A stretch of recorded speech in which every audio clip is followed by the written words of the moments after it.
So can you both talk us through what those steps look like, this maybe checklist, if you will, of what a business can utilize to evaluate themselves to see if they really need a jump start?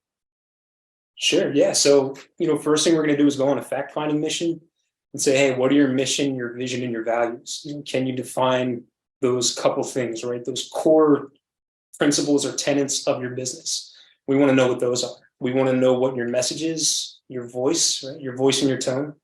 What are you saying, and how do you say it? How do you want to be perceived? And then we want to learn, of course, about your market, your target audience, and your reputation. How's a brand going to play in this area where we are advertising to people?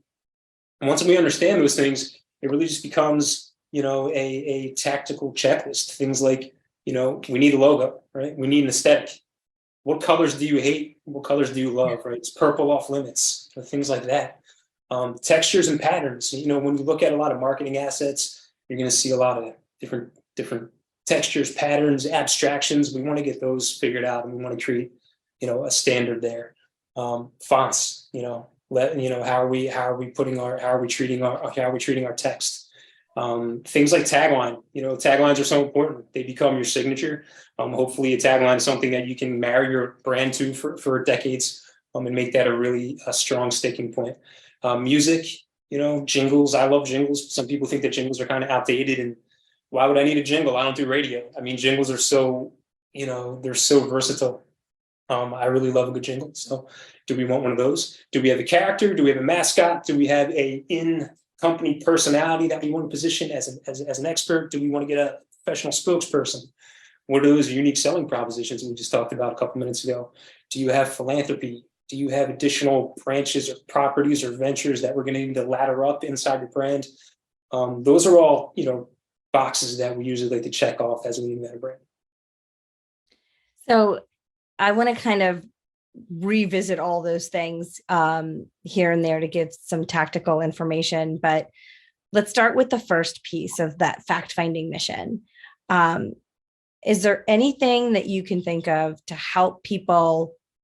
What kind of questions should I be asking myself as a business owner? What kind of things, like if I had hired you to do my brand, what kind of questions are you asking me so that I can get in the mindset of what do I need to think about to approach my brand? And then also, as you go through, let's just keep interrupting so that we just like a consumer. And, if you were approaching me, let's do it that way. I feel like that would be really insightful. Sure.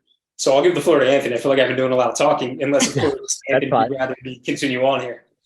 You're speaking for me because it's in the same realm of what I'm thinking at all times. So, and I know we talk about this, Greg, too, all the time. So it's one of those things where it's like, it's kind of, redundant, but I think it's like, how is your brand perceived, right? And what's your pain point? I think from like that too, that's sometimes, if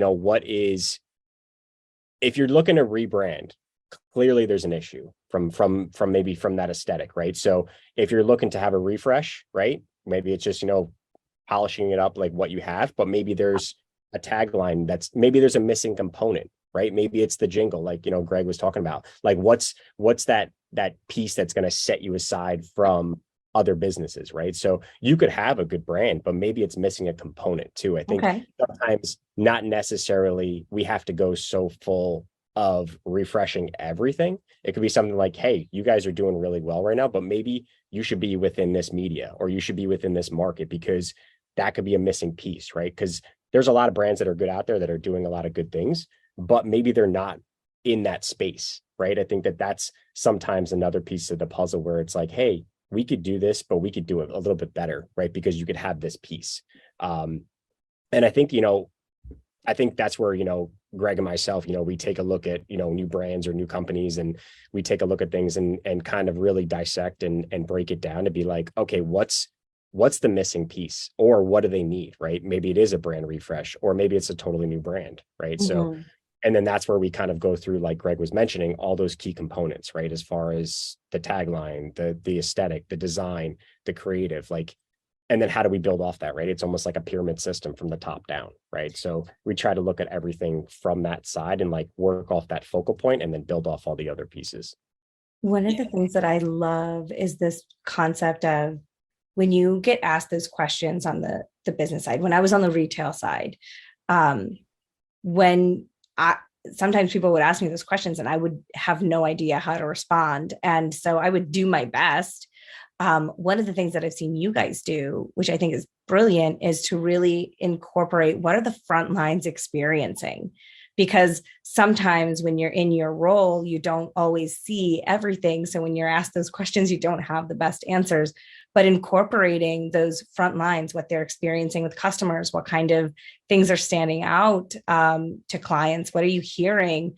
And then infusing that into the message, I think is so smart of the approach, especially to get that feedback that sometimes we don't really know how to answer.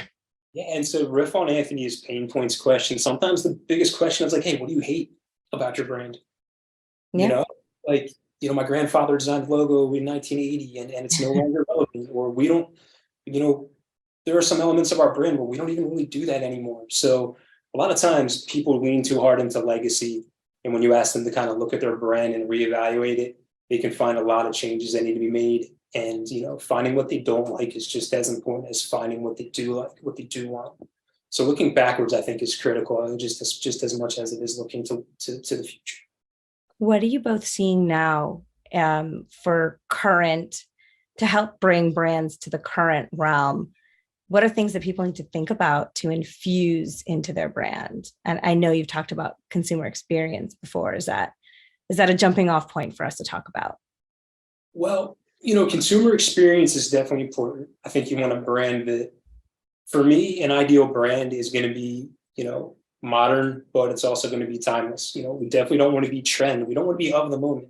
We don't want to be so hyper focused on what's happening right now that your brand's going to lose its relevance in 6 months or a year. So while we do want to keep an eye on things like design trends and be cognizant of the colors and the design, the design sensibilities of the moment, we don't want to lean too hard into those. So my ideal logo or brand is something that's going to look as, relevant today as it's going to look in 20 years, or something that 20 years ago, still works today. So from an aesthetic standpoint, I definitely like some timelessness. And then as far as the other aspects, figuring out who your target audience is really important, right? Because, who's going to be perceiving your brand? I think that's really a starting point as far as the other things that are going to, flesh out the rest of the brand, your message, your unique selling propositions. What is the socioeconomic makeup of your market? That's going to change the way people perceive a brand, and that's going to change a brand that we put forward. So understanding those things, doing that homework, I think that is critical for delivering that customer experience in a really profound way.